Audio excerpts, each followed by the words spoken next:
দেওয়ানি বিধিটা কি একটু যদি বলেন, অভিন্ন দেওয়ানি দেখুন, বিধি? অভিন্ন দেয়ানিবিধি ওরা কি আনছেন তা তো আমরা দেখিনি।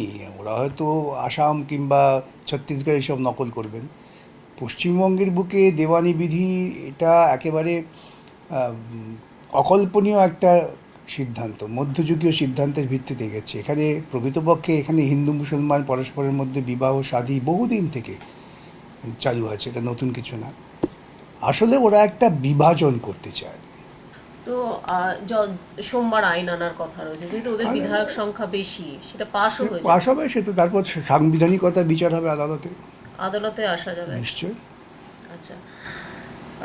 উত্তর কলকাতায় কুণাল ঘোষের কর্মী সভায় মমতার ফোনে বার্তা, ঋতব্রত শিবিরের নেতাদের উদ্দেশ্য করে, ফিরে আসুন, প্রাণ বাঁচাতে কি মমতার সঙ্গ ত্যাগ? আদৌ কি ফিরবে বিধায়করা? বাম পরিসরে ফিরে আসতে চায়, সেখানে আবার মমতাকে ভাসিয়ে রাখার চেষ্টা হবে, আর কিছুই না। কিছুদিন আবার মিডিয়ায় মমতা প্রচুর প্রচার পাবেন, যা বলবেন তা নিয়েই প্রচার হবে, হই হই হবে।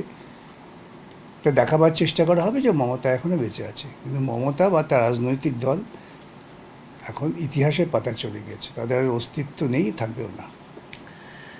জায়গা ঠিক না হলেও 21শে জুলাই হবে বলে বলছেন মমতা বন্দ্যোপাধ্যায়। প্রয়োজনে 5জন লোক নিয়েও 21শে জুলাই করবেন। 21শে জুলাই হবে, 21শে জুলাইকে সফল করবে, এবং সফল করার পেছনে বিজেপি এবং আরএসএসের মদত থাকবে। দেখবেন আপনারা খোঁজখবর করে, খুব ইনভেস্টিগেটিভ জার্নালিজমের দৃষ্টিকোণ থেকে আমার কথাটা ঠিক কিনা। সফল হবে। সফল করতেই হবে এবং সফল করাবেই।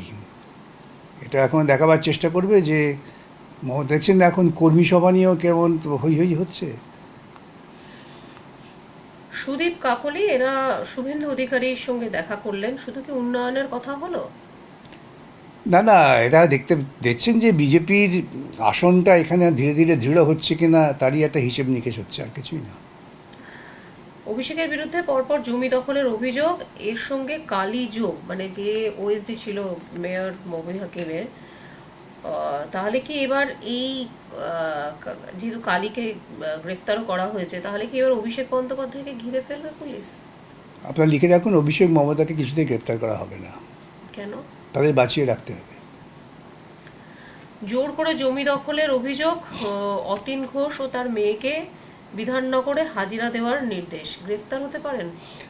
দেখুন, এই যে সমস্ত অভিযোগগুলো আছে, সেই অভিযোগের ভিত্তিতে গ্রেপ্তার হওয়ার সম্ভাবনা আছে, কিন্তু গ্রেপ্তার হবে কি হবে না তা তো আমি বলতে পারবো না। কিন্তু যে অভিযোগের ভিত্তিতে যাদের গ্রেপ্তার করা উচিত ছিল বহুদিন আগেই, প্রকৃতপক্ষে 2022 সাল থেকেই গ্রেপ্তার করার মতো ছিল, তখনও সিবিআই ইডি করেনি, এখনও করবে না।